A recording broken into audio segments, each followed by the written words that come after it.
Ya jamaah, masih di Islam itu Indah dan hari ini kita sedang membahas tema ketika suamiku jatuh sakit. Aduh, sebenarnya sih sedih ya temanya, tapi hari ini kita justru memberikan semangat buat jamaah yang sedang merawat suaminya gitu, para istri-istri yang Masya Allah, terutama juga ini kita akan bahas apa aja pahalanya, terus gimana sih cara merawat supaya kita tuh ikhlas dan kuat gitu ya merawat pasangan kita yang sedang sakit. Masya Allah. Nah, buat jamaah juga nih yang sedang ada permasalahan di tempat kerja, di rumah, dengan keluarga gitu ya, boleh langsung aja nih komen di sosial media Islam itu Indah, dan nanti insya Allah akan kita doakan dan bacakan bersama-sama, nanti didoakan oleh guru-guru kita. Masya Allah. Amin, Baik Masya jamaah, Allah. kita akan masuk lagi pembahasan kita hari ini, tapi sebelumnya saya mau ajak dulu jamaah untuk menyaksikan tayangan berikut ini. Silakan. Masya Allah. Saya membayangkan itu adalah Ustaz Sam sama Aduh, Masya Allah. Aku juga pengen dong kayak gitu. Sampai nenek-nenek. Aduh, Masya Allah. Apa ya ada kuncinya? apa Ustaz Sam? Tapi tunggu Alhamdulillah, dulu, Rabbil Alamin. kalau namanya sakit kan pasti butuh biaya. Iya betul banget. Kan tidak sedikit biaya kalau sakit. Nah, tapi aku pengen tanyain juga nih sama Ustaz Syam nih, berkaitan Iya. sama video tadi Ustaz Karena saya Syam. membayangkan Ustaz Sam. Aku jadi pengen nanya ke Ustaz Syam nih.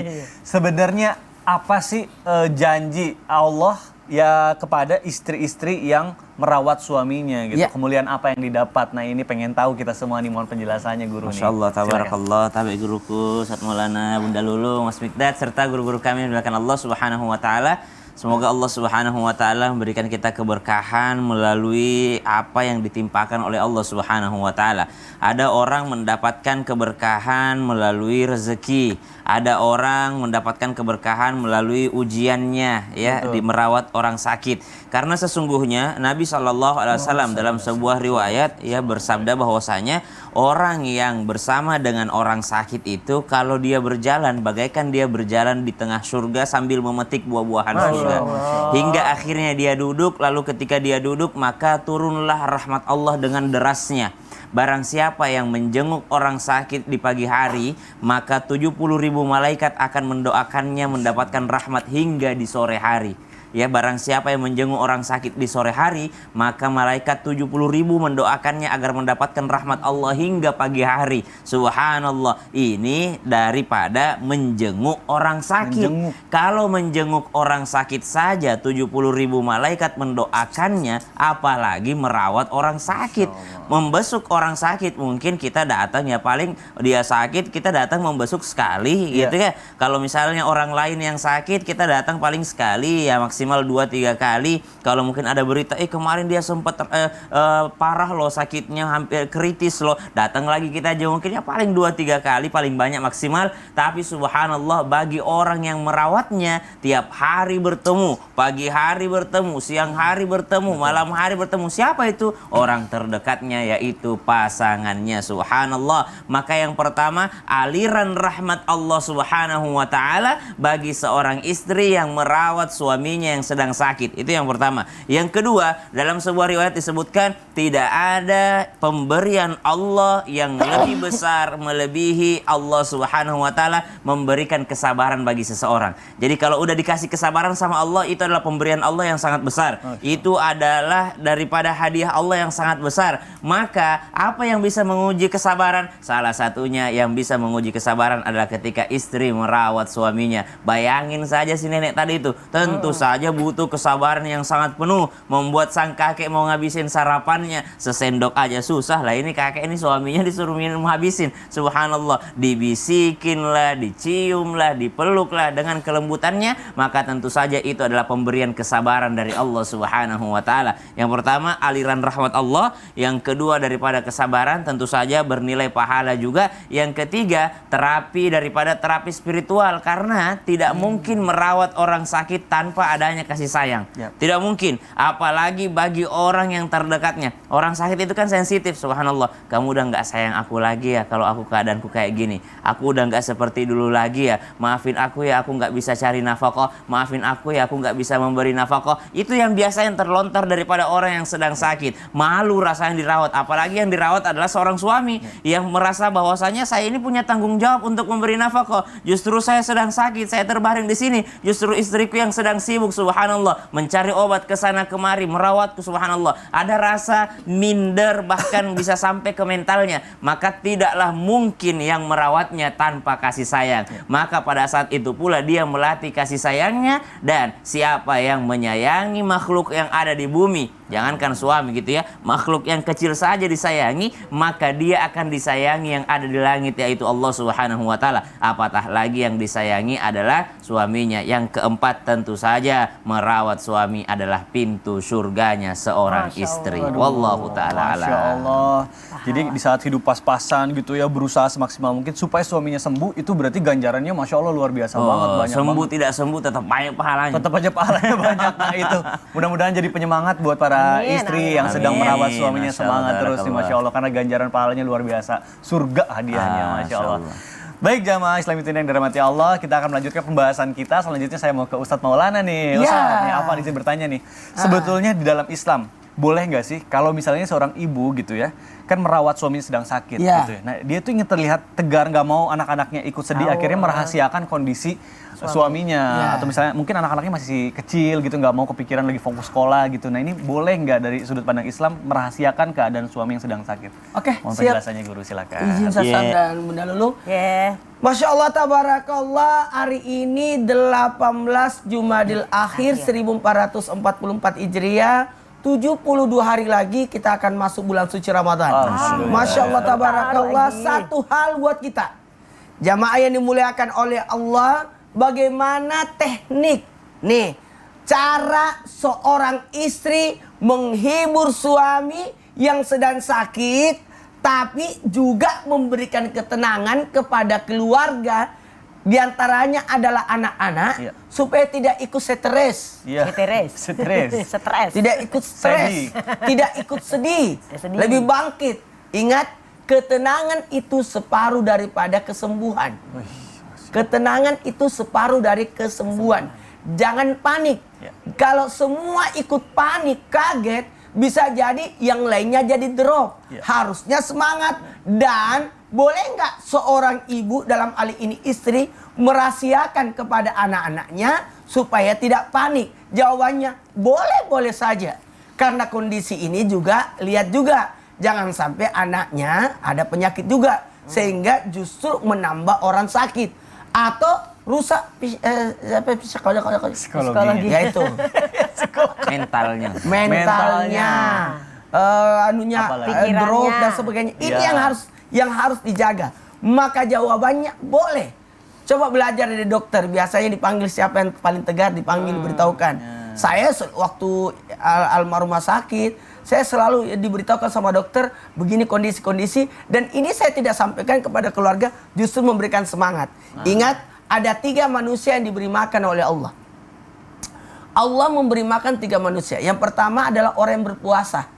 Orang berpuasa itu diberikan makanan berupa cahaya dari niat yang dibacanya ketika sahur, maka niat itu berupa jadi cahaya lalu mengisi perutnya sehingga tidak pernah merasa lapar orang yang berpuasa.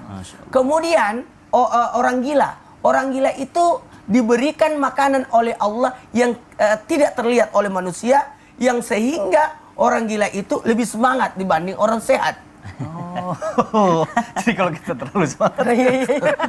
Yang ketiga, yakni orang sakit diberikan makanan oleh Allah yang tidak terlihat oleh manusia sehingga tenang. Kita harus tenang, santai aja. Lalu berikanlah semangat. Maka jawabannya adalah boleh untuk demi kebaikan diri dan keluarga. Tapi tidak berdiam diri. Cari solusi dengan cara apa? Curhat kepada orang yang tepat. Sampaikan kepada orang yang tepat dengan kata-kata yang baik di waktu yang tepat. Dan ini anak-anak saya baru nanya tentang kondisi ibunya, baru nanya sekarang. Terus gimana Si jawabannya? Mas Sita itu tanya, kenapa Gimana? ibu bisa meninggal, Abah? Ya Allah. Kenapa Umi bisa meninggal? Gimana Ustaz jawabnya? Ini setiap duduk ngobrol-ngobrol, kenapa Umi bisa meninggal ya? Saya ceritakan begini. Jadi kondisi, coba bayangkan 4 tahun ibunya meninggal, baru dia tanya, nanya. kenapa bisa meninggal? Umur berapa Mas Sita sekarang Ustaz? Sekarang alhamdulillah umur 7 tahun. Oh, 7 tahun ya, sudah bisa diberikan pengertian ya. Dah. Aduh, Masya Allah. Jangan kita yang beritahu, tapi dia yang nanya. Ya, tunggu nanya dulu Tunggu ya. nanya dulu. Masya Allah. Kalau dia nanya berarti kondisinya sudah siap menerima. Aduh, Masya Allah. Baik, Ustadz Maulana terima kasih Ya, penjelasannya. Baik, jamaah Islam Itu Indah yang dirahmati Allah, Masya Allah, ini sudah banyak sekali pertanyaan yang masuk ke sosial media Islam Itu Indah, makanya sekarang langsung aja kita masuk ke segmen Tanya Dong Ustadz. Kami semua tanya dong Ustadz. Baik, Masya Allah, tabarakallah, terima kasih jamaah yang sudah mengirimkan pertanyaannya melalui sosial media Islam Itu Indah. Sekarang langsung aja kita bacakan pertanyaan pertama dari Instagram @hamba_Allah. Baik. Assalamualaikum Ustaz. Waalaikumsalam warahmatullahi wabarakatuh.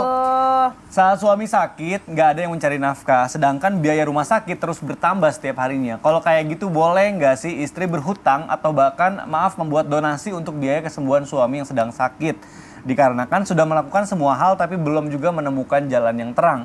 Apa ini juga termasuk hukumnya meminta-minta nih? Nah, Ustaz Syah mungkin boleh dijawab nih sambil duduk aja nih. Hukum awal daripada hutang piutang itu kan mubah atau boleh. Boleh ya? Bahkan bisa menjadi wajib jikalau dia sudah menyangkut nyawa keselamatan seseorang. baik. Jangankan berhutang, kalau menyangkut nyawa yang haram aja boleh, apalagi yang memang mubah gitu. Maksudnya yang haram ini menjadi darurat, dalam keadaan darurat udah berkaitan dengan nyawa. Kalau dia tidak berobat dengan bahan yang diharamkan ini, maka dia akan mati. Misalnya Baik. tidak ada obat yang lain, maka dia harus pakai ini, sedangkan obat yang ini mengandung sesuatu yang diharamkan dalam Islam. Maka pada saat itu juga diperbolehkan hanya untuk mencari kesembuhannya. Subhanallah, ini yang haram. Darurat, apalagi hutang itu adalah sesuatu yang memang yang boleh. Maka pada saat sakit lalu dia berhutang, boleh saja dia berhutang untuk apa? Untuk sekedar yakni menutupi daripada biaya sakitnya tadi. Kalau yang kedua open donasi, mungkin sekedar dikatakan atau disampaikan saja kepada orang-orang yang mungkin biasa membantu agar tidak merendahkan diri juga gitu. Baik, Masya Allah. Terima kasih Ustaz Syah, mudah-mudahan terjawab. Sekarang kita lanjutkan ke pertanyaan kedua jamaah. Ada pertanyaan dari Instagram @hamba_Allah juga nih, tidak mau disebutkan namanya. Baik. Assalamualaikum Ustazah. Waalaikumsalam warahmatullahi wabarakatuh. Izin bertanya nih, jangan sebut nama saya ya. Baik. Kadang aku kesel nih sama suami.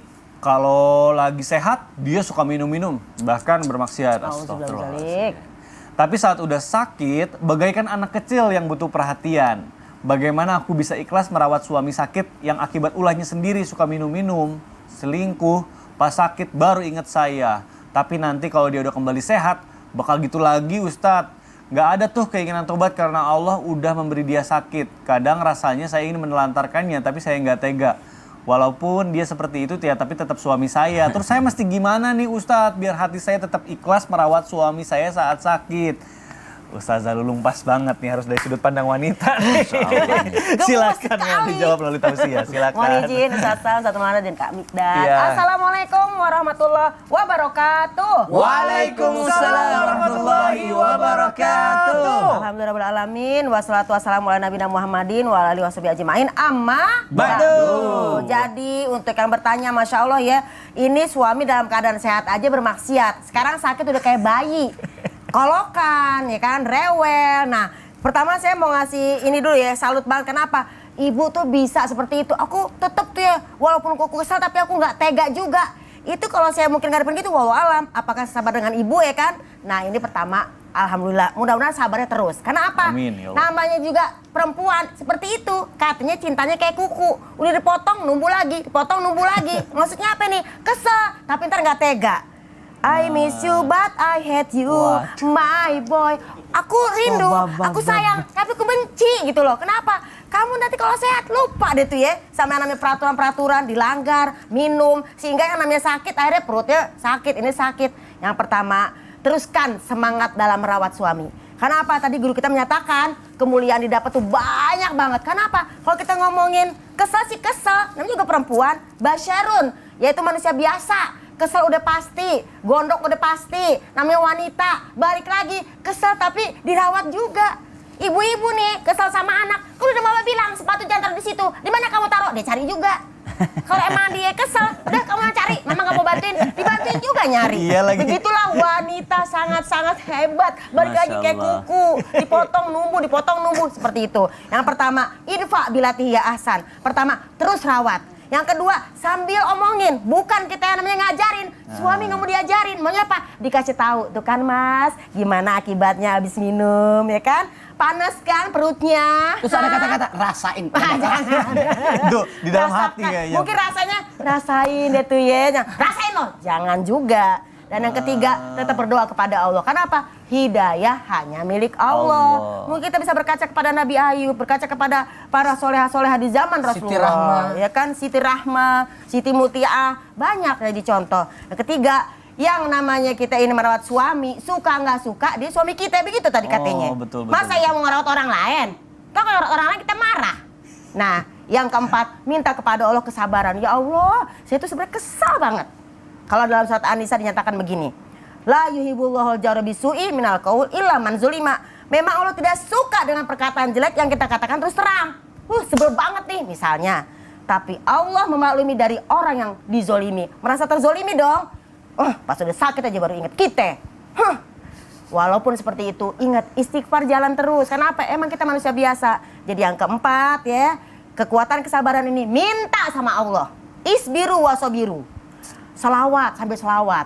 Ilahana, ya ilahana, yassir lana umurona. Bagus kan suara saya? Bagus banget. Sampai bengong gak kan? Aduh. Ya Allah, ya Tuhan kami, permudah urusan kami ya Allah. Kesel tapi saya sayang, kesel tapi saya nggak tega. Tolong ya Allah, berikan aku pahala dari lelahku ini ya Allah. Mudah-mudahan pahala Allah turunkan seperti Amin, pahala ya Allah. Ummu Salamah ketika Amin, ya beliau mendapatkan musibah, ya kan? Maka beliau berdoa, Allahumma jurni fi musibati, ya Allah berikan aku pahala dari musibah ini. Gimana lagi? Suami masa mau dibuang? Nauzubillah min zalik. Walaupun ada orang yang memang seperti itu, nauzubillah min zalik. Udah deh, kalau sakit tinggalin aja, ngapain dirawat? Allah. Tapi kita tidak seperti itu. Coba Sasa. Jadilah wanita yang semangat, semangat. Nyanyiin tadi yang nyanyiin Sasa. Yang mana sih tadi? Ilahana, ya ilahana, Cakep. yassir lana umurana. Masya Allah. Lebih bagus kedengaran dari sini.